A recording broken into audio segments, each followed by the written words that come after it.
Live from my home studio in beautiful La Puente, California. This is the All Dodgers podcast. What is going on, Clint Nation? Happy Modelo Monday to you. Wherever you may be, it won't be a Modelo Monday. It's going to be a Poppy Monday for your boy here. But we are here. We are live. It's Monday. The Dodgers lost a game today again against the Reds and Gavin Lux, World Series champion. So we'll talk about all about that, the latest updates out of Camelback Ranch, some early first impressions out of camp as well, some Dustin May talk, a whole lot more on today's show. My man is joining us today as well. We call him producer Kevin here on the chat. You can call him Skinner7 Kevin on Twitter. Give him a follow there. But how you doing, my dude? We haven't done a show since the last time we did a show. Yeah, good. Somebody just tweeted me back about where I could find the hat Miguel Rojas was wearing in that video, because that hat is sick. So maybe the next time we're on, I'm wearing that hat, because that hat is way cool. It's for those of you who don't know, it's like a cream colored base. It looks like either a black or a dark blue LA with a pink brim. Mm-hmm. Super here for it. It's very similar to my Japanese Dodgers one, but with a pink brim. I could find it if I'm able to pull up. Well, I'm not looking for YouTube. I'm looking for Twitter. But guys, sound off in the comments below. Let us know how you're feeling about these Dodgers up to this point, because again, they are 1-4 now on the spring, which doesn't make you feel great. But then again, these numbers, they don't mean a goddamn thing. So we should feel good. We should feel fine and feel very happy. Can I tell you what my thoughts on spring training are really fast? Because we have since spring training started, we haven't been on a show together. There we go. I remember back. Yeah, there we go. That hat. That's the hat I want. That hat is sick. Also, the Sake set is sick, but I don't think I have Roki Sasaki money, even though he signed a minor league contract. Sake? Sake money? Thank you. I think what was it? It was 2006. Is that when the Seahawks won the Super Bowl? In 2006, maybe 2007. Sean Alexander was on Madden 2005, I think. Uh-huh. So it must have been like 2000, whatever, year prior. And I remember talking to my dad, the not spring training games, but the exhibition games leading up to the season, and the Raiders had beat the Seahawks. The Raiders. I have to. Had beat the Seahawks. Oh, absolutely. They beat the Seahawks. I think they were undefeated. That not spring training. God, those exhibition games. Those like the 3 games. And I was super excited. Granted, I was like 9 at the time. I was so excited. I was like, don't ever pay attention to the record in those games. And what do you know? They go like 3-13 or something like that. It was bad. It was terrible. I think they were bad. The Dodgers were bad last spring as well, if I'm not mistaken. I did see somebody bring that up at one point somewhere, maybe in one of the chats. And, these games don't matter. They don't really mean anything. But if the Dodgers were bad last spring and then they're good and go on to win a World Series, this year again, I'll be happy. I'll be very, very fine. While you're looking that up, guys, I'm going to tell you about BetOnline. BetOnline is the world's most trusted betting platform and your number one source for online betting in 2025. Whether you are a seasoned fan or a first-time bettor, BetOnline is your ultimate game day companion. They have the largest selection of odds on everything from NBA, college basketball, NHL, UFC, and soon we'll get some MLB back in there. BetOnline continues to be your number one sports betting source.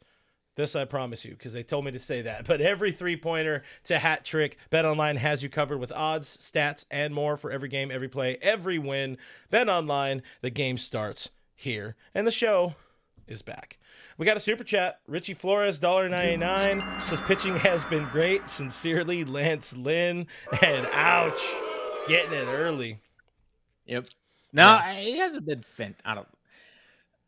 Yeah. Hi, Lance Lynn, homers. I don't know. All right. We're gonna get into the show. One more thing.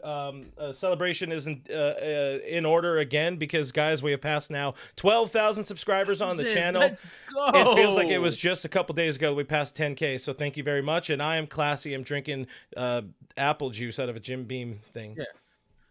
It was, because the last time I was on was the 10,000. That's true. The last time we've grown 2,000 subs since I've been on. That's awesome. Thanks everybody for hanging out, subscribing, doing all that stuff. We really, really appreciate it. I think the first time I ever logged on here was, I think we were at 5,000. So to see the growth is Pretty cool. And this is an apple. I think this is Sazerac apple juice, actually. Oh, all right. Yeah. Well, then Name cheers to branded. you.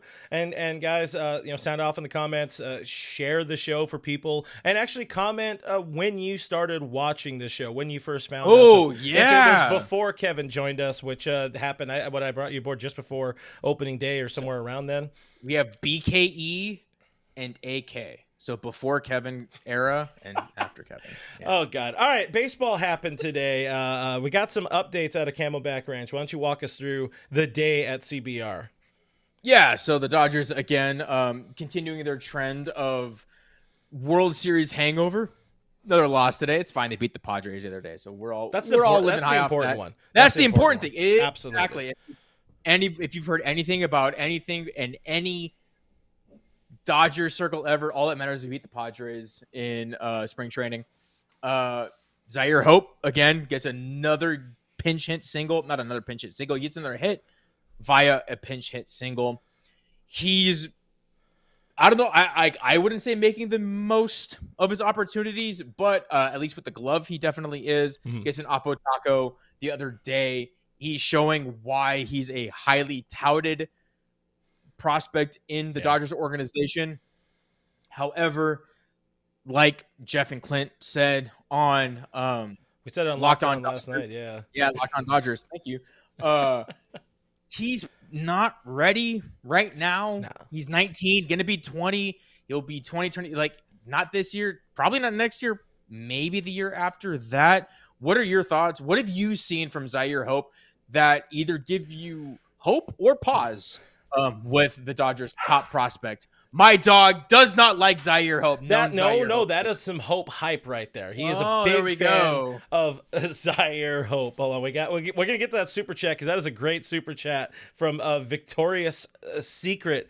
But Zyhir Hope, I love what we're seeing out of the kid because this is one of those guys that they very much, the Dodgers kind of, they didn't draft him. They traded very good but useless to them player in Michael Busch, and to be able to get not just Zyhir Hope, but also to land a future, potential head of a rotation in Jackson Ferris, and to see the growth that Hope has had, even amongst like prospects, gurus, insiders, all that kind of stuff, people who get paid to talk about prospects. I didn't expect to see this much love this quick for somebody like Zyhir Hope, but he's showing up, he's showing out, he's got some arm there, he's shown the glove, the bat is pretty decent.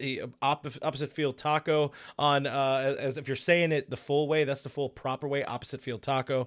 I think that was on Saturday. A 2-run double on Sunday. Today, like you said, the pinch hit single. I love what we're seeing out of the kid, and yeah, he's not going to be an option for this team this year, might not even be an option for this team next year, but he's showing that he can be a very good player. But I'm still going to wait. I'm still going to watch. I'm still going to want to watch and see what he does at AA, because like we've talked to our buddy Casey Porter about before, don't trust the stats until you get to AA and you actually see them against real pitching, if you will, or at least the next wave of real pitching. And I did want to hit that super chat because I had the same question, sort of. I was shocked and taken aback by the lowering of the ears. Big haircut guy is Skinner7. Kevin, Victoria's Secret 499. Thank you very much. We need to talk about the haircut. What the fuck? Why weren't we the fans consulted? It's a good question. Care to comment? As much as I love you guys, I'm not marrying the fans, so I had to find a barber who could make my hair acceptable for my wedding day. So that and I will say beautiful. I did talk to the future Mrs. Kevin just before the show, and she was very excited also to have him look like less of a bum. But even so, appreciate you guys hanging out with us. We are the bums, according to the Giants fans. Appreciate Diane in the chat reminding everybody, guys, mash that like button, hit that subscribe button, share the show. But anyways, moving on. That's all I got to say about Zyhir Hope. I mean, I'm gonna enjoy watching him now, but I don't expect to see anything anytime soon. Yeah, I wouldn't either. He's obviously roped a couple balls. He's put the bat on the ball, and his, the scouting profile on him is the exit velos on his batted ball profiles are just off the charts. Like just some of the highest you'll ever see. not just on average, but even on top end stuff. So he's really getting up there. My concern is looking at the single, looking at the double. It's a really hard swing, but against a good pitcher, probably has a hole in it, at least right now. He's 19 years old. That's pretty good. Yeah, that's pretty dang good right there. No, because I can't grow a beard, so the anyway, Yankees comment doesn't do anything for me. It doesn't play as well. Anyway, sorry to derail you. No, I love it. My worry is there is a hole in that swing. He did have an a below average. Excuse me. He struck out at a higher rate than average in A ball last year, which concerns me when he does eventually face higher level pitching. Yeah. And that's something that I've seen in spring training. It's just a really, really violent, hard swing. I don't see a lot of control there necessarily. Like, we joked a lot about how Shohei Ohtani, when he strikes out, the helmet comes off his head, and we kind of know, okay, you were just swinging to hope to make contact. I'd like to see Zyhir Hope make more hard contact wheels at a consistent rate. Yeah. Put the ball in play, use the wheels. We don't need to see him going out there trying to hit 25 or 40 homers. I agree with that. Because I mentioned in Discord, his build, his athleticism does remind me of a Ricky Henderson. He's compact, he's explosive, he's got a lot of speed to him. He should utilize that and not just sell out for power, completely sell out like he's doing right now. So we'll see. Obviously, the Dodgers batting coaches know better than either Clint or I do. Breaking news.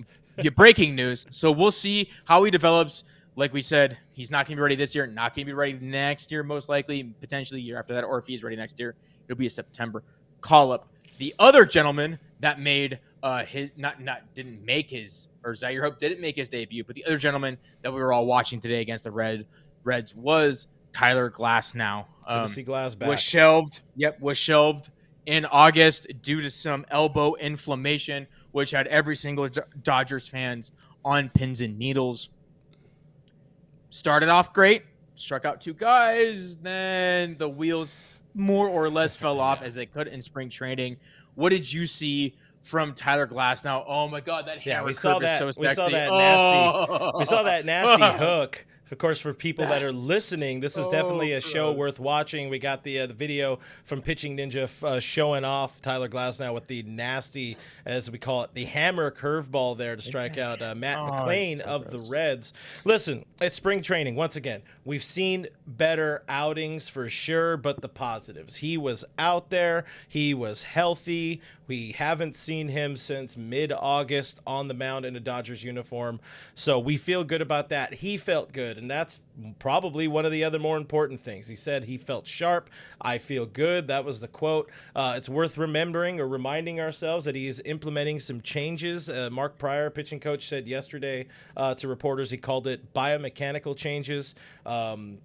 Glasnow wasn't really looking to get as deep with his explanation of what's going on outside of he's kind of changing his mechanics, the landing foot, and you don't see him. It doesn't look like he's as upright in his delivery, in throwing and following through, as we've seen in the past. So it's like the whole goal of that is to keep him on the mound. Is to keep him on the mound through October and not have these injuries continue to derail his seasons, which we've seen them do a lot in the past. So his thing was, he said, it's not so much about the arm or anything else. It's how he lands, where the foot is. And it kind of seems like he had his body a little more open than, kind of being a little bit more over the top, which, again, I ain't no big city pitching coach, but as he said, it's not a huge difference, but hopefully a step in towards staying healthier.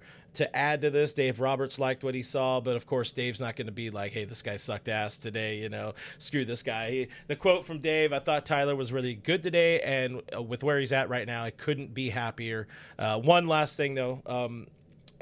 Mark Pryor kind of alluded to this, too, when speaking to reporters yesterday. Glasnow kind of might still be struggling to keep those changes on, coming out of the stretch. Because like you said, got the first 2 strikeouts and, the wheels kind of came unraveled a little bit, which is not how the expression goes. But still, got the wheels first 2 can batters. Unravel. You ever sit on the highway when this is they're fair, driving and the tires, the tread can come just out underneath it? All right. Yeah. I stand behind my very, very poorly worded statement, and we'll just let it eat there. But afterwards, pitching out of a stretch is where you saw him start to kind of lose it a little bit. So that's something we'll be watching, that difference between practice and in-game and out of the stretch, and keeping the mechanics sound and similar out of the windup and out of the stretch. But what did you like? What do you see outside of that? I'll throw it up again, that nasty curveball. What'd you like out of the Glasnow man? Which is what? No, he looked good. The fastball on the first strikeout looked really sharp. He just zipped it straight in there. I know he's working on his landing spot. I don't think he was at his peak velocity. I think he was sitting 95, 96. We know he can get up to 98, which with his 6 foot, whatever the hell it is, frame 7. It just, it's huge. He's gigantic. He's a lot of boy. He would look hilarious next to me, as I'm only 5'7" for those who don't know. So I could ride on his shoulders like Yoda. I want to see this. Yeah, he could teach me how to pitch. Maybe. I don't know. That's how that works, right? No. I would teach him how to pitch as Yoda. Anyway, that's besides the point. He looked good. The fastball looked sharp. He zipped it in there, inside knee corner, against a left-handed batter. That looked really good. The spin rate on the curveball was absolutely disgusting. I think the average curveball spin rate was between 3,250 and 3,300. He's sitting somewhere at 3,500 RPMs on his curveball, 3,600 RPMs on his curveball, which that has nothing to do with his feel, but just in terms of his metrics, his ability to get that ball to drop off a cliff. That looks really, really good. And then to your point about how he's feeling at the on the mound and getting used to being out of the stretch. Showtime LA saying he's top out 98 today. Oh, okay. That was not the report I saw, but I'll believe you. I saw 95 to 97. But to your point, I remember, back in high school football, you practice effectively all day, every day for 6 days, so that during the game, you turn your brain off and just go off instinct. Yeah. You're asking that of a guy who's been pitching a certain way his entire life.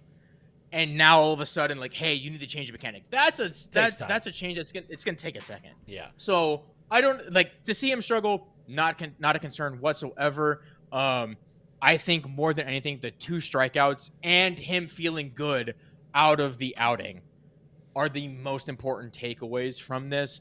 I'm sure he'll figure out the stretch and everything else as the season goes on. Yeah, we're not worried. We're not worried at all. You shouldn't be worried about any of this. So we're also seeing my guy Kenny Chung in the chat. It's there were several good arms that pitched and got smacked around in today's game. We're going to talk about them in just a second. But yeah, Glasnow, Tanner Scott making his debut, Blake Trinan getting in there as well. This is spring training. Again, these guys, especially the veterans, they're coming out there working on specific things. They're not fighting for a roster spot. Somebody we're talking about earlier, Zyhir Hope, he needs to show up and put on his best performance each day. So he's going to go out there trying to hit the shit out of the baseball and hoping that it flies somewhere. Even his single today, like you were mentioning, the helmet kind of flying off because he was reaching, trying to really pull it, but he was out in front. But still, to have the bat control, keeping his head stable, not keeping that core and head stable. That's time. Take time. You know who you never see the helmet flying off of? Freddie Freeman. He keeps that core. He keeps his head stable. It's just a pure pendulum. It's oh my god, granted, if Zyhir Hope should be more like a Hall of Famer. I agree. Yeah, right. Everybody had that. But just to contrast my point with somebody who's doing it right, I'd like to see Zyhir keep his head down, stable, a little bit more through the ball. Not, it gets a little caveman-esque as someone who's watched a lot of James Outman the last 2 years. Spinning forward a little bit, I did mention the bullpen dogs struggling a little bit. As I'll take this from you right here, just for the sake of a solid transition. Tanner Scott, Blake Trinan, couple homers each. You're not worried at all, right? The only thing I am worried about is their health. Yeah. This is a team that cannot have more bullpen injuries already. No, I know, and that's why they signed a Tanner Scott. That's why they signed a Kirby Yates. Hey, I remembered his name. Look at that progress, folks. Tanner Scott threw 72 innings in the regular season. I believe he also threw every game against the Dodgers in the postseason. I can't remember what he threw in the wild card. I could look it up, whatever. But we know he threw at least, let's call it 74 innings. Treinen through mid-August or after mid-August through 28.2 innings. Like, that's a lot of innings for roughly 2 months for a guy like him who is coming off injury. It's just a lot. It's a heavy load. You kind of wonder what the arm health looks like for those guys. I'm not worried about necessarily the home run they gave up. Actually, I don't know if Treinen gave up a home run. I'm not worried about the loud contact they gave up. I'm not worried about any of that. I think Scott had a hit by pitch and a walk. Mm-hmm. Again, that's kind of also part of his game anyway, but I'm not worried about that. What I'm worried about is them coming out of this. Scott threw 30 pitches in this outing. Kind of a lot, I just don't love that either. I'm surprised Dave let him go that far. That's just something that I'm keeping an eye out because both of these guys had a heavy workload in 2024. Yeah. Not worried about results, just worried about the process. Worried about the process, worried about them staying healthy. That's the most important thing we're here for. Going back to some of the chat, we had a $2 super chat from Timmy saying, never take off the cap, Kevin. We got more haircut gate from people. Because, I will say, as considering it's a baseball show, the lettuce was good. You had good show lettuce going, but, Great show flow. Happy wife, happy life. I get it. So I don't believe in that bullshit adage, but I get it. I want chat to know, I want you to know that I'm cutting my hair for the wedding. And yes. I already told my fiance, once the wedding's over, I'm just growing it back out again. I'm not going to it's going to all come back out. So as long as you think of it this way, it's an incentive to do well on this show because as long as Clint keeps me on here, everyone else will get to see my hair grow out again. Yes, I like it. So, guys, make sure you're liking and sharing and subscribing. Comment, Kevin, please stay and never cut your hair again. Whether you're watching it live or you're watching after the fact. We had one of our longtime members of the channel, Daniel Barry Sports, saying, is it panic time? And, of course, I'm kidding. It's not panic time when you see the team going 1-4. If it's regular season, I'd be a little bit more, not panic, but I'd just be like, come on, You already know all the meme accounts would be talking shit about the team and all of that. And it would just be annoying to deal with, but I still wouldn't be worried if they were, 1-4 to start the season or 2-9 or something like that. Would it be fun? No. But can we survive? Of course. Richie Flores, $4.99 super chat. Thank you very much, Richard.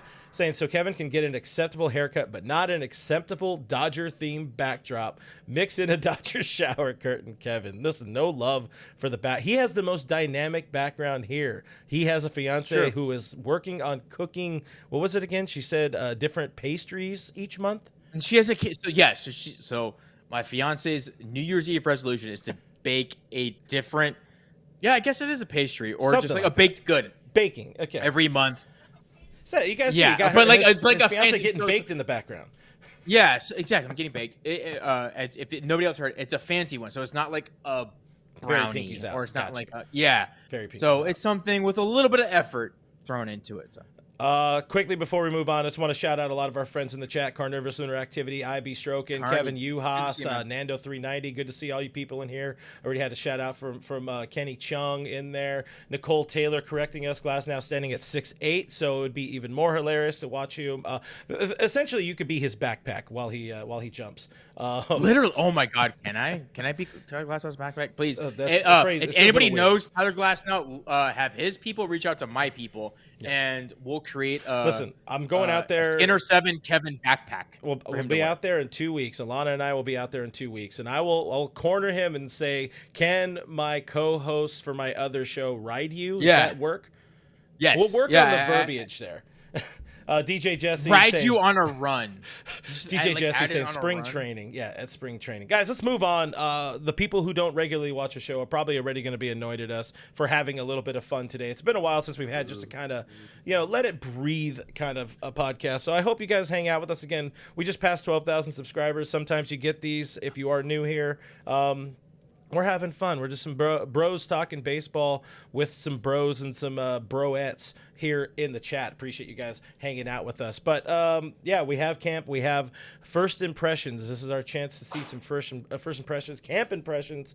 Do you got any under the radar players that are kind of standing out so far? I'll go first, and I wouldn't say, to be fair to the setup, he's not under the radar. Hyeseong Kim came in with a lot of fanfare, a lot of expectations, and so far he's meeting what our expectations are or were entering spring training. He's doing a lot of things right on defense. I really loved seeing him at shortstop. I like the quick, strong throw he gets on the ball. That was sexy to me. The bat behind? Yeah. The bat's definitely behind. We saw him get overwhelmed. I think in this first spring training. I'm sorry, guys. They don't. I can't readily access the spring training stats right now. Boo. But I know. God, not a professional.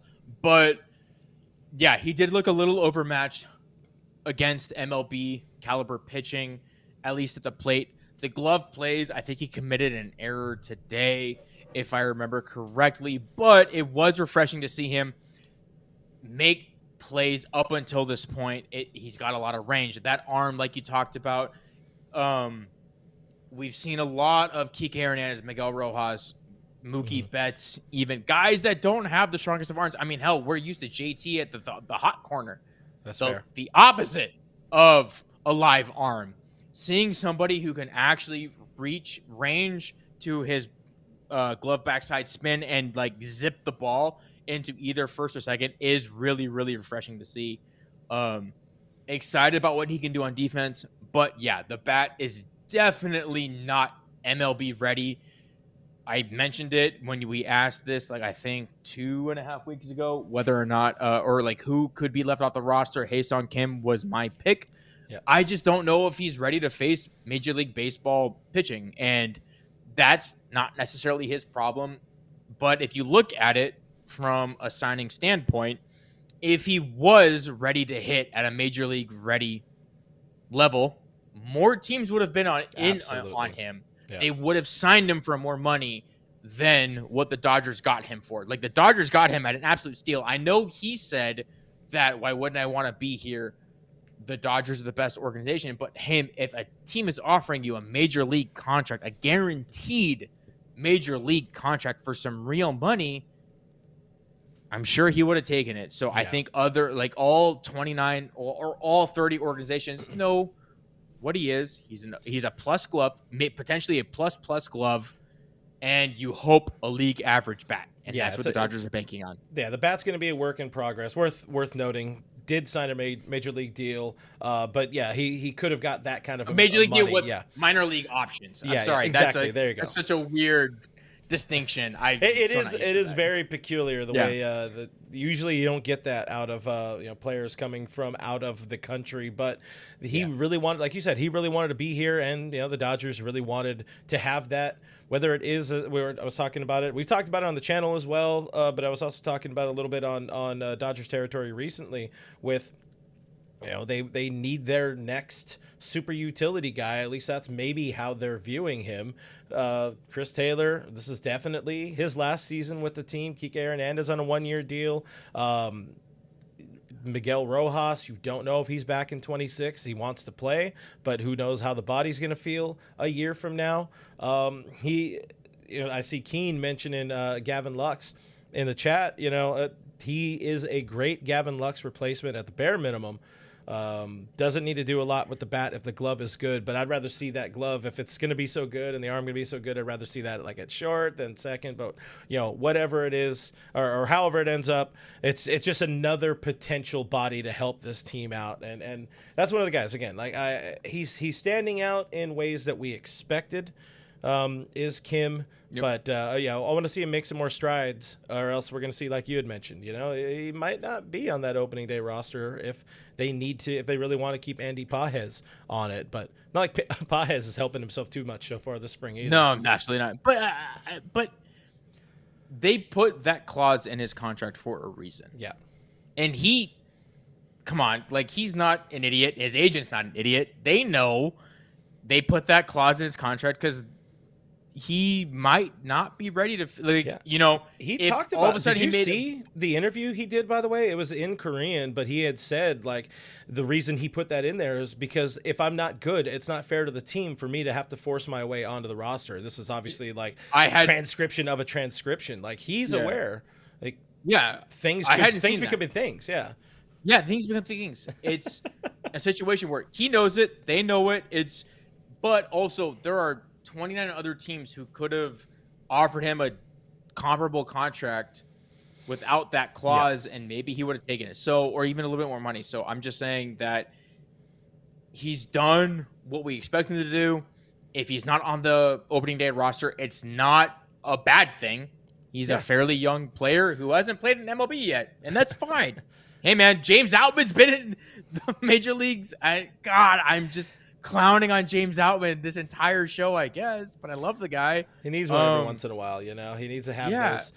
It needs to be reminded that it's been a long time ago since Rocky was helping him out, his little rock with the face on it that needed coffee or whatever. Hey, you know, I know this is one guy you want to talk about. Another guy that's kind of showing up and showing out. Dave Roberts talked about him today after the game with Kirsten Watson, but Eddie Rosario, who very much, when we saw that signing, it's like, that guy? Really? You want to bring like the enemy, one of the enemies here to Dodgers camp on a minor league deal? But hey, you know what? If Kim does not work out, there's kind of a natural fit. Lefty bat on the bench in Eddie Rosario. Let's talk about Eddie Rosario, who, again, I mentioned Dave Roberts said, I love where he's at, and I'm trying to give him as much opportunity as I can, and he's showing out right now. But you're an Eddie guy. I don't know if I'm an Eddie guy, but the more I see the more I see the bat, the more I see, as they would say, the compete, the ability to put bat to ball, tandemed with the roster needs. There's not this crazy world where he makes the roster, the opening day roster. That means if you look at the 40-man roster right now, guys that would play the bench or like play on the bench are guys like Chris Taylor, Andy Pages, James Outman, Miguel Rojas, Kike. And that's pretty much it. It's those five guys. What do they all have in common outside of James Outman? They're right-handed. If the Dodgers think that Michael Conforto is an everyday outfielder, this entirely depends on how they view Michael Conforto.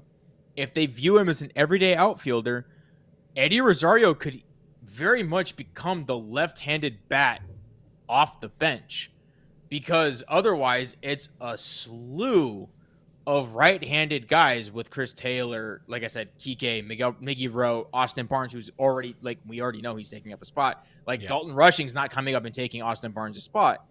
So I wouldn't be shocked if all of a sudden he makes the opening day roster in lieu of someone else. He fills a need as a left-handed mercenary off the bench. He's hitting for power, which is more than he did with Washington, is more than he did with the Braves last year. And granted, again, it's spring training. It's not a lot, but this is the opportunity he has to show organizations he's still got a little bit of pop left in that bat. But my point, more or less, is the left-handed options on the bench are thin for the Dodgers, especially if you believe what Andrew Friedman or Brandon Gums, I can't remember who said it, earlier in the offseason, that they view Michael Conforto as an everyday guy. Because if they do, there are no left-handed options off the bench unless it's James Outman. And we might as well just like tag this as like the James Outman hate podcast, I guess. But I don't know if I have any comfort. I know. So we could split it. But I don't know if I have any faith in James Outman off the bench at this point. I think he needs everyday at-bats. I don't even view James Outman as an option at all for the opening day roster. I think they would probably find a way to add like David Bodie over James Outman. I think he's just too far out of the picture right now, and where is he at right now stats wise? How has he hit so far this spring? I don't. 143, He's 619 OPS. He's not showing us anything so far. So, to Rosario, like what would need to happen for him to make the roster? That's really the reality of it. Like, yeah, he can have a great spring, but we know how much talent this team already has, as the chat is going off about Eddie Rosario and Realm Treader. Good God, I hate James Outman, or good, I hate James Outman. So it's apparently shared. But so Chris Taylor, because to button it up real quick, Chris Taylor would need to be traded or DFA'd, or injuries need to happen. And that's kind of, those are the two things that would need to happen. Something like that. So, like if Teoscar Hernandez misses time, Eddie Rosario could make the roster maybe, but I think it's an uphill battle. It is. I think Chris Taylor potentially needs to already be traded for Kike to make the roster. Well, I still stand by the fact that Pages isn't going to make the opening day roster just because he has options and he needs to play every day. So if that's the case, then it is a Chris Taylor trade or DFA and potentially a James Outman move just to make room on the 40-man roster if they need it. I'm not entirely sure on the math right now. I haven't kept track. I should have done my homework a little bit better. But we're just here to chat. Yeah, it would take a CT move, which I know people would hate because like Chris Taylor's a beloved figure. I think a lot of people. He's like, you love somebody. You're talking about you're talking about a beloved figure in Dodgers lore for the guy who like single-handedly beat the Dodgers in 2021. Yeah, like it's not gonna be a very popular move. Like I've said before, I would be shocked if they move off Chris Taylor because of that 10th year of service time. That's gonna be difficult, I think, for them to do. But the more Eddie Rosario plays, and no offense to Chris Taylor, the more he strikes out, they need a left-handed bat off the bench, and I don't know where they're gonna find it. That would be they like to pretend there's a meritocracy and to making this roster, and that you can show up here and play your way to playing time.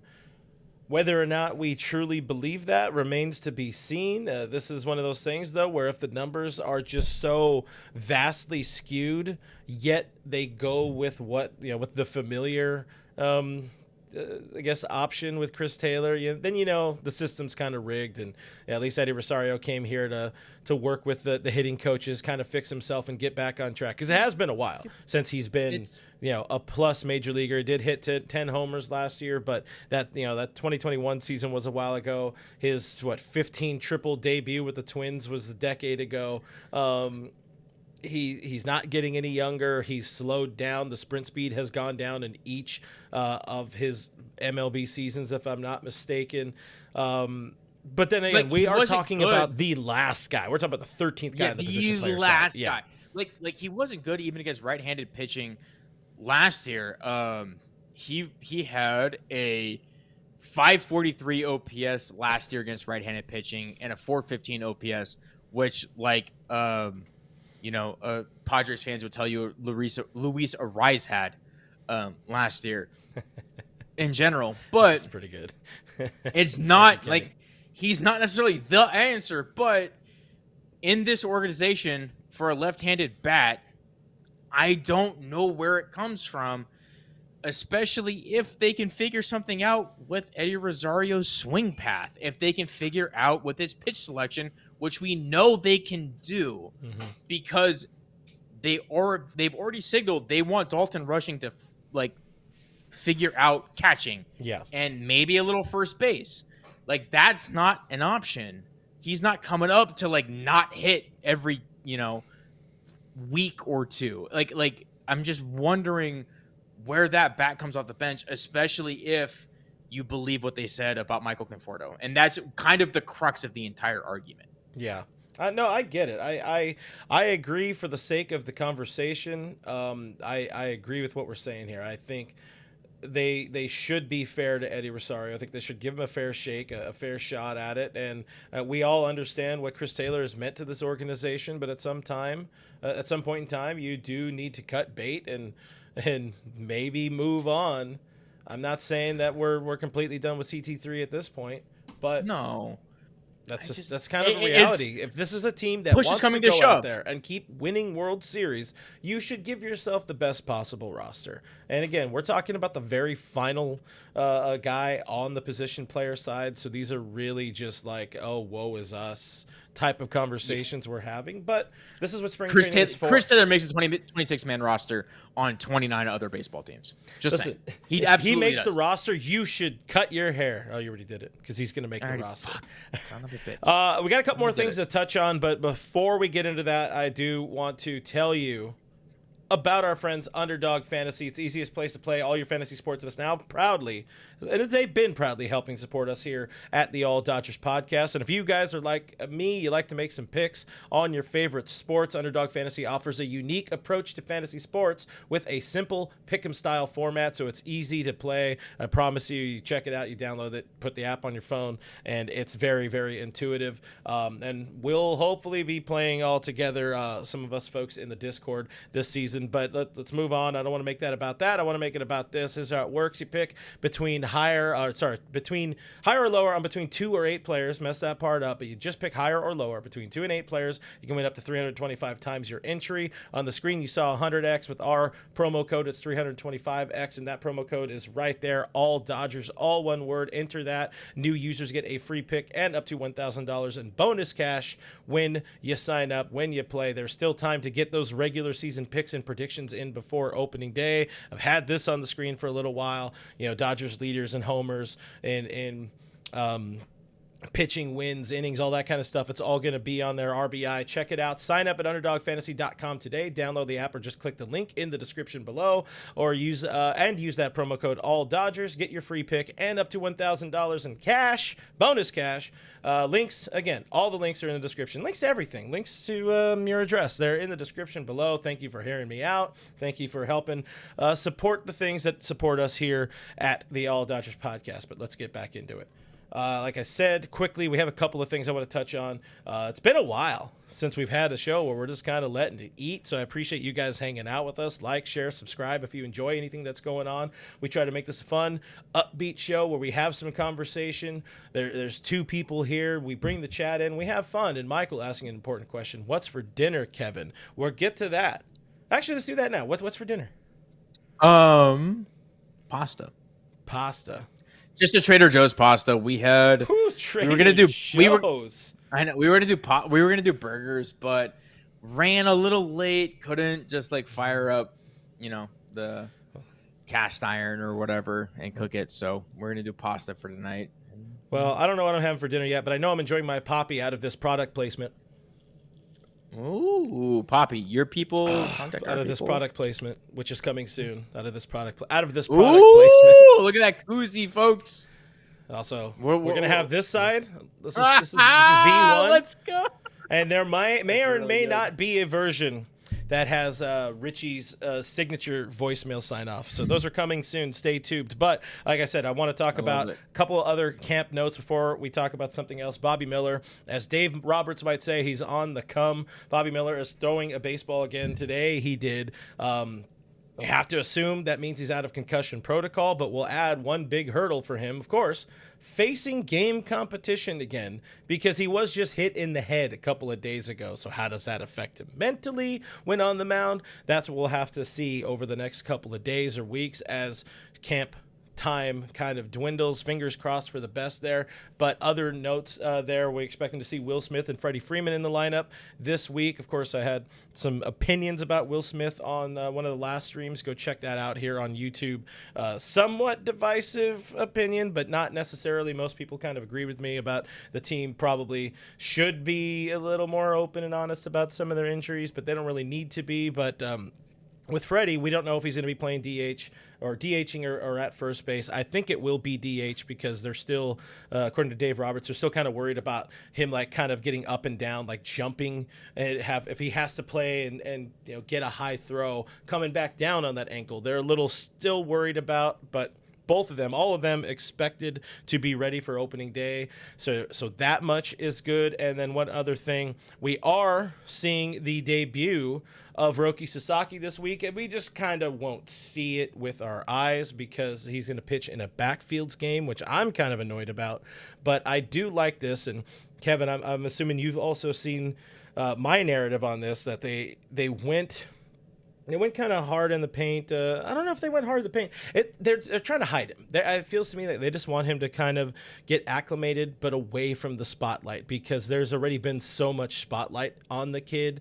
So, like I said, the first look will kind of have to wait, and I like it. What is your opinion of him start getting his first USA start in a hybrid, intra squad game, but also featuring White Sox players? No, I think it's a good thing. There's a lot to get used to. Like you said, it's a huge adjustment period. I mean, we saw it with Yamamoto last year. He got absolutely shelled in the Seoul series. It's a lot. So for him to face MLB hitters, you can say what you want about the White Sox and their roster, whoever's coming up, but it's comparable, if not a slightly step above, most NPB hitters. Not to throw shade on them, I'm doing a lot of politically correct, pandering. But it's hard. It's his first time across the seas with a new baseball, which I'll always harp on. The baseballs are different. MLB's is larger. It doesn't have the same tack to it that the NPB's ball does. I like that they're basically just letting him ease into it, especially since they kind of announced but didn't at the same time that he's gonna pitch at some point in game 2 of the Tokyo series. Yeah. So I like their move. I don't think they're trying to hide pitches. I don't think they're gonna try to hide mechanics. I think they're just trying to get his feet wet, used to the game. Yeah, exactly. And that's fine. That's perfectly fine for me. I love that. We will see plenty of Roki Sasaki over the next few months and all of that kind of stuff. Let him get years. And we're going to get plenty of videos. We're going to get plenty of videos anyways from the backfields. All of the media is going to be back there either way. Much respect to Blake Snell making his first start for the team. If they do happen at the same time, the Sasaki start might happen a little bit earlier. Do you think MLB Network will just like one camera out there and just kind of feed it? No, they've been trimming budgets so hard for the last couple of years. If you guys have been watching MLB Network, there's a reason a lot of your favorite shows aren't on anymore, and just the Harold Reynolds show in the morning remains. They have one show they care to invest in, but I don't need to talk about all that and all the secrets I know about the network. Guys, let's move on to something. I've talked a little bit about it already on the internet. Some today with LA Times scribe Mike DiGiovanna. Last night, Jeff Snyder and I talked about it on Locked On Dodgers, but we did see an emotional return to the bump for Dodgers pitcher Dustin May. You guys remember him? D-May back in the flesh. What's left of it, scoreless debut on 15 pitches, working around a little bit of traffic in that debut. And you saw the emotions. I love the emotions out of Dustin. Comes off the mound, and I really thought he was just going to break down completely there. If you guys haven't seen his post-game scrum as well, check it out. Our friends at the Bleed Lows podcast have the full version, as well as you can find some clips from Sportsnet LA. But getting that strikeout, that inning, that strikeout meant so much to, I'd say, this kid, but this is a 27-year-old man now. What he said in his presser, huge weight. A huge weight lifted off my shoulders. It was a breath of fresh air and like a new beginning. And that's where we're at with Dustin May. It is a new beginning. And before I get into what I really want to talk about in this whole narrative here, another piece of good that we can take away from Dustin and where he's at right now, he had mentioned that he didn't feel right, like when he was coming back from that Tommy John in 2023, or sorry, from the 2021 Tommy John, he didn't feel right. The arm never felt right, and we eventually saw it when it gave on him in 2023. He said never felt right. this one felt better right away, and he doesn't have the same pain. Of course, he had the forearm fixed around 4th of July in 2023, missed all of last season with the elbow, and then of course with his horrible fight with the salad, which is terrible. Another thing also for Mark Pryor, he refined the slider. And Kevin, I don't know if you saw that. I don't know. Was that part of the clip? What pitch did he throw? I'm watching it down here, but no, it was just too same. Okay, refine the slider grip, and what we're getting out of it, tweak the grip to add more depth, a tighter slider, which I love because we have often talked about him not having strikeout stuff. If we can get rid of some of this and add more of this, I think that all of a sudden becomes maybe listen. There's a reason Clayton Kershaw has been able to get away with 3 pitches all of his career because he mostly has that nasty slider, and you know that will help. And that slider has that depth. If to have it drop under bats, especially against lefties for D-May, I think that goes a long way. So quickly, just thoughts on all of that before I read some tea leaves and kind of prognosticate here on some words from Mark Pryor. No, I was actually kind of surprised that he didn't fully break down, not because of anything in particular, but it just reminded me a lot of when Clayton Kershaw got back on the mound last year, and you saw Ellen and the kids. Not that I have any right to call her by her first name. In the right field pavilion, just kind of like, breaking down. Yeah. Breaking down in, at the excitement of Clayton striking out another batter and coming back from a pretty, the most significant surgery, or the only surgery he's ever had in his entire life, or at least his pitching career. I was surprised there wasn't a little bit more from D-May. So kudos to him for kind of keeping it composed, in that outing, because it is spring training, but it is big to see him get some strikeout stuff back. We've harped on it a little bit that he does pitch a little bit too much to contact, especially for how nasty his stuff is. Mm-hmm. So I'm excited. Just seeing that stuff again, seeing that red show flow on the mound, it hit a little different, and I was excited to see him back. I think he adds a little oomph either to the rotation or the bullpen, depending on where they decide to utilize him, how they decide to deploy him. Yeah. But it's a lot of people like lettuce cheddar in the chat. I love it. We got that $10 super chat from our friend Diane. Clint, have you ever gotten a fight with a salad? No, and I also had a pre-show salad, wolfed down a salad while setting everything up here, and I can report I win. I beat the salad. Guys, hit that like button if you want me to eat more salad. We all love it. But back on the D-May stuff, I'm excited for him. I think this is going to be, obviously, it's his walk year. He's got to establish his own market, but just for the player, for the person, I'm excited to see what he can do. Because I do think if he's right, if he's healthy, there might not be a bigger X factor to this entire pitching staff than Dustin May. Because you want to talk about a guy who can start a game for you, give you 4 innings, or a guy who could potentially close a game for you. Yeah. There's not a guy that can do both except Dustin May. So I think this is going to be a pretty pivotal year. And if the Dodgers do end up accomplishing their goals, it's going to be in large part to Dustin May's efforts. Yeah, you hope. I really hope. I think we know Dustin May can do some very serious damage for this team, but we also understand that they've added a lot of talent for a reason. One part being that he hasn't been able to be on the field enough for this team over the last not 1 or 2 years, over the last 4 seasons. Dustin May has struggled to be on the field, and you can't say it's through any fault of his own, but it's been a while. That's kind of the point. And if you listen to Dodgers pitching coach Mark Pryor, he's always great. We've had him on Dodgers territory a couple times. Love talking shop with him. He is very open. He is very honest, and he gives you time. He absolutely gives you time. But the question I have to set up this part of the show is, could the Dodgers be already kind of planning on holding Dustin May off, holding him back on that opening day roster? I think there is a chance that is a strong reality. And I think Mark Pryor kind of tipped the Dodgers' hand a little bit with May. I got a clip.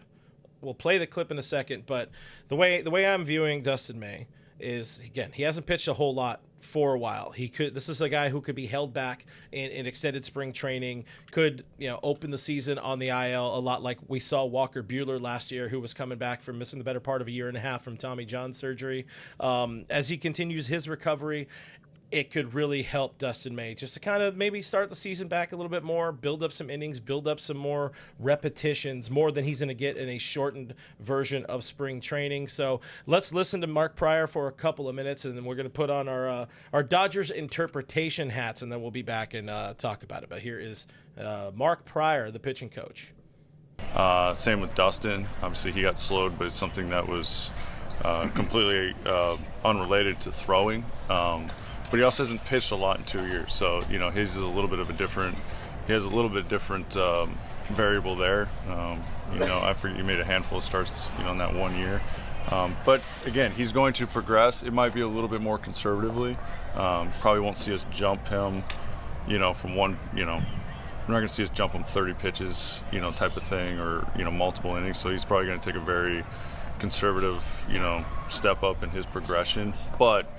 Pitching today, you'll see him out there on a normal, rotation, take his turn the next spring training type of thing. Obviously the Japan trip throws a wrinkle in everybody's progression, with a lot of baseball decisions obviously to be made, but also like roster limitations and stuff like that. So that puts a little bit of some different context to a lot of these decisions. But as far as like baseball specific, they're going to continue to progress like a normal starter would, 1, 2, 3, and work their way into the season. Because you have so many starters to juggle, a lot of questions about whether Dustin or Tony, I suppose, but mainly Dustin, could end up in a bullpen.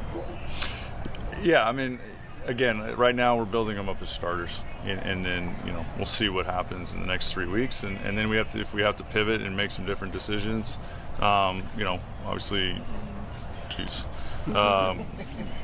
Gomer and Doc and everybody will be involved in those discussions, and if we have to do something different from a baseball standpoint, we will. But as we've unfortunately seen early on, things happen. So you prepare to put everybody in the position that we expect them to be at their best. And if we have a situation where there's a surplus and we have to make a decision, then we make a decision. But I don't want to say we have plenty of time because it's only in a couple weeks. But we'll make those decisions and as an organization when the time's right. All right, I pride myself as somebody who speaks Dodgers pretty dang well and understands. I think I understand what they're saying quite often here. That's the wrong button. It shouldn't say that one. But even so, this is the button I'm looking for.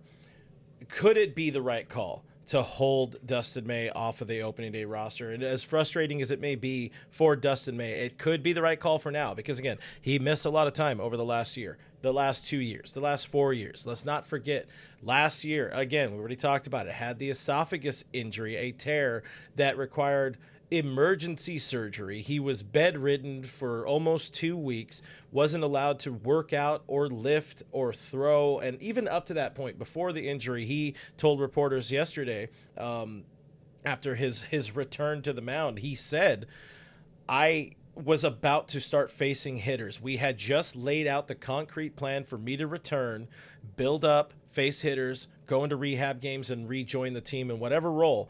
That was about to happen when the salad attacked him. So it doesn't hurt to let him continue to build up. Let him get closer to 100%.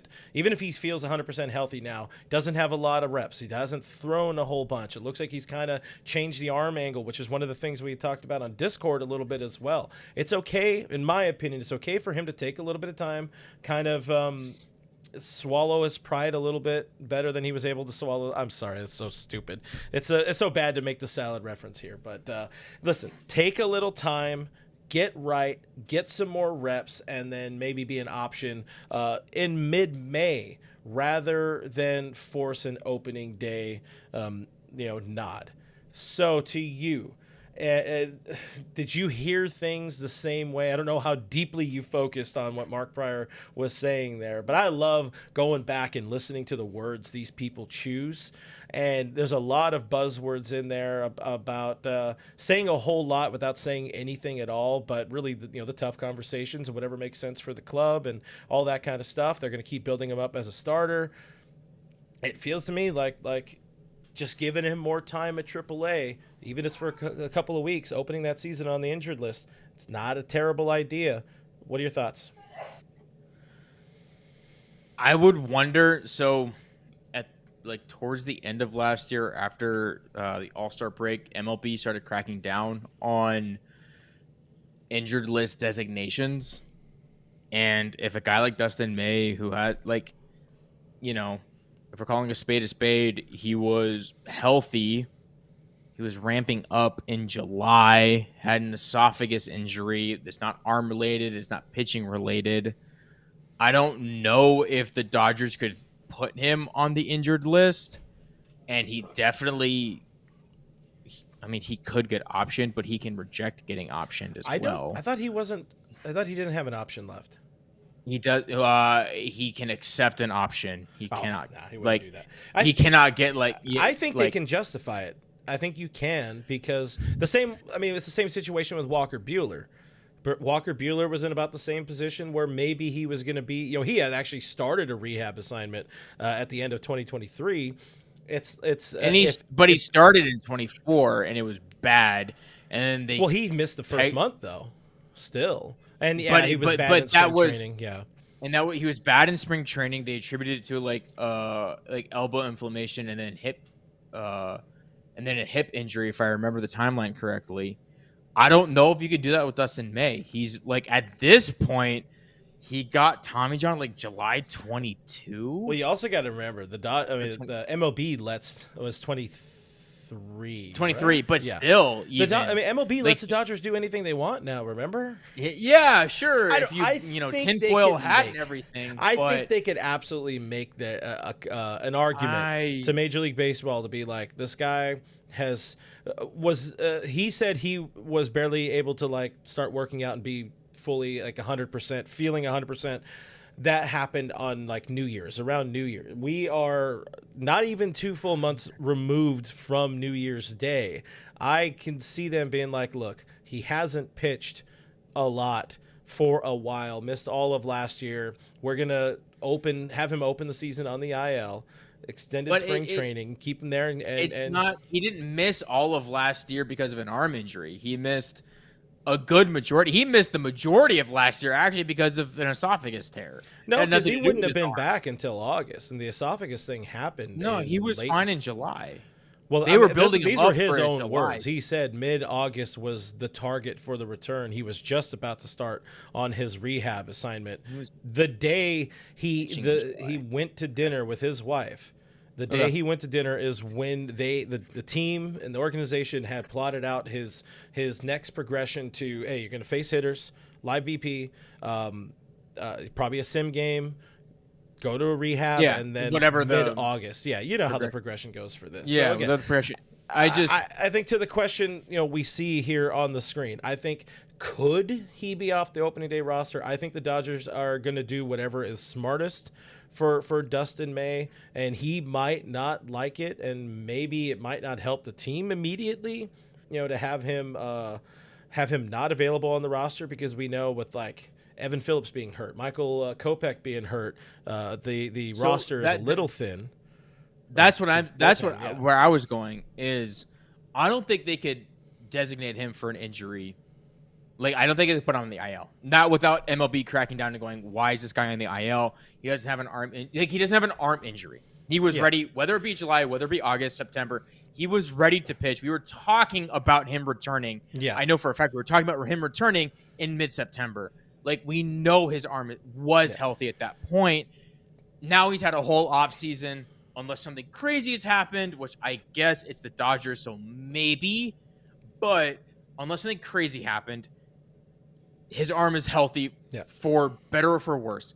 That being said, the roster is thin in the bullpen specifically.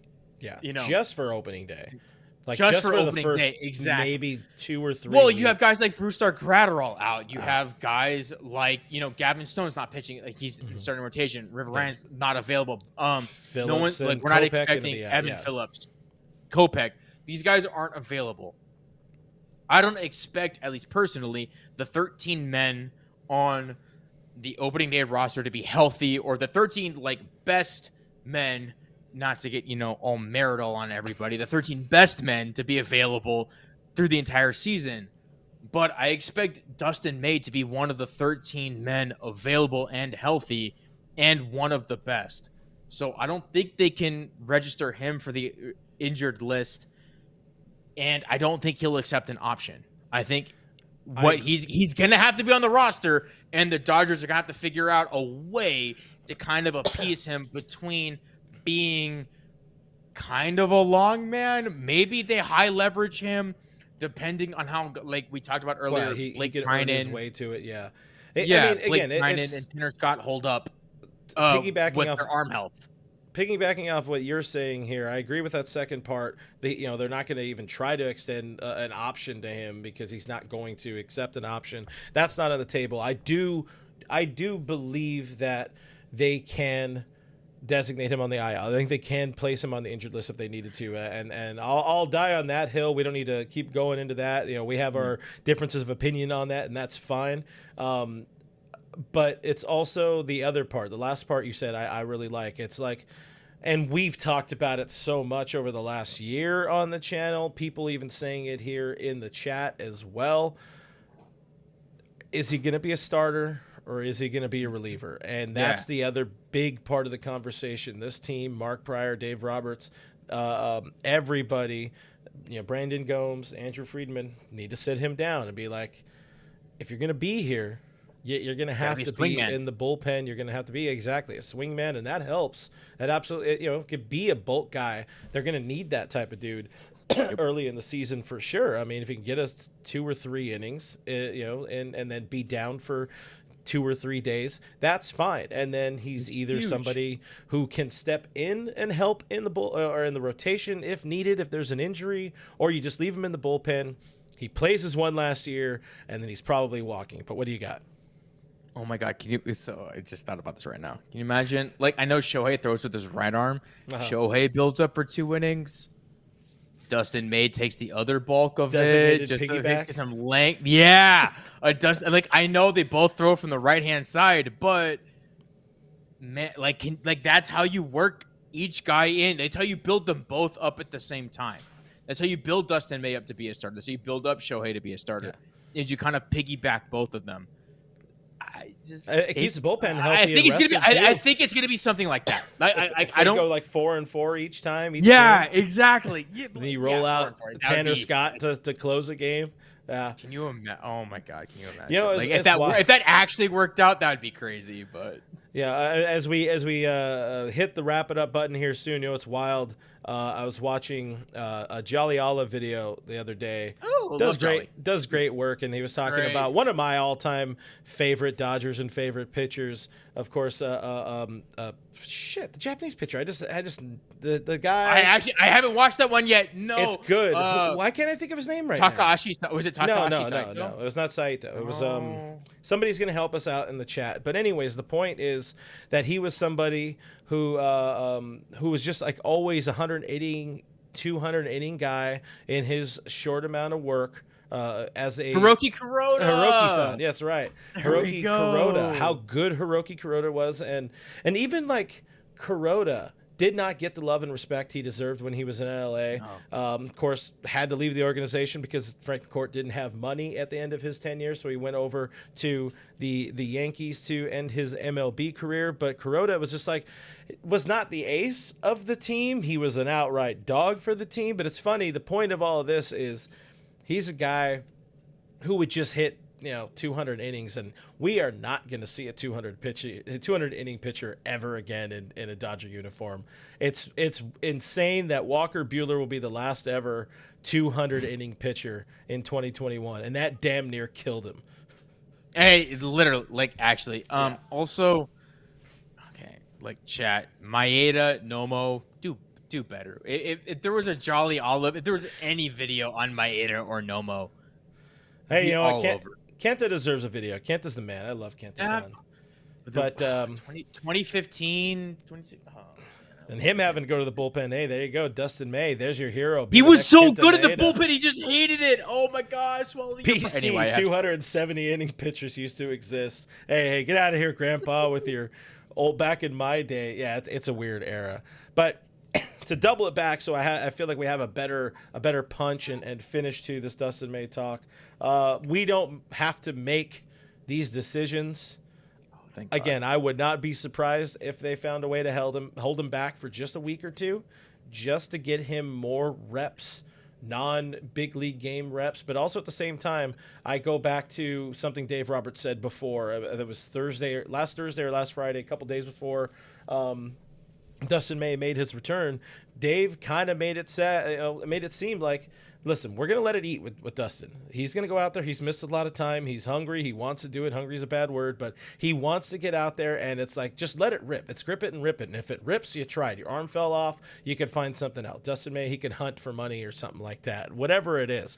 But that's where I'm at with Dustin May. It's like, it seems like they could go one of both ways, or they can go any bevy of which way. I don't know. That's not the right word. They can go a lot of different directions. I think bevy's the right term. Bevy I think works. it's a good term. It's just not ideal. I prefer this kind of bevy. Actually, I prefer the bevies over there. I see Modelo. I see Cayman Jack. I see Michelob Ultra. Cayman Jack. We got some cookie butter beer in there. Anyways, the point is, guys, there's a reason I don't drink that one. The point is, Dustin May, stay happy, stay healthy, stay on the mound, and good things. Froggy. Stay froggy.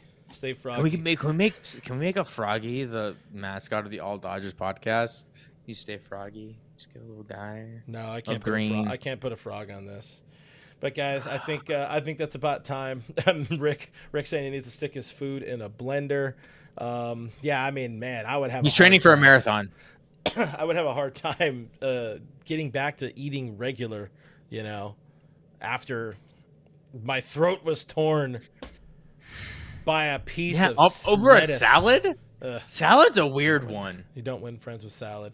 Guys, like a tortilla chip, maybe not. Yeah, that makes a lot more sense. But yeah, we're just throwing ideas into the wind. This seems like something we should start doing, like All Dodgers After Dark, where we just like hang out in Discord for 10-15 minutes after the show. Whatever, we'll talk about that. But I'll be mostly working on the post-production while that's happening. So, but either way, we can have fun. We can do all that kind of stuff. Anyways, with that in mind, guys, thank you for watching. Thank you for listening. Thank you for the comments and questions, hanging out with us in the chat today here on this fine Monday. Thank you so much for the super chats as well. I also want to thank our channel members and our Patreon supporters for helping keep the lights on here. They support us with $5 a month on those platforms, and with that, they get access to our Discord server, like I just mentioned. If you guys want to be a part of that, looking for a different way to support us and the channel and independent Dodgers coverage here on YouTube, check that out. It's cheaper than the price of a Dodger dog. I promise you that. $5 a month. Patreon.com/realfrg. The link is in the description, or click the join button here on YouTube. Also, that link is in the description. Check those out. Shout out to our mods for doing a kick-ass job in the chat, as they always do. You guys are awesome for keeping our chat safe and sane, or something like that. All Dodgers is presented by BetOnline. That guy is Skinner7Kevin. Give him a follow on the Twitter. Give me a follow on all the platforms at RealFRG. Yeah, that's about it. Again, subscribe on the way out. It's completely free. We just passed, again, 12,000 subscribers. Thank you guys. Love you guys. Appreciate you guys. And we'll see you on the next one. Bye.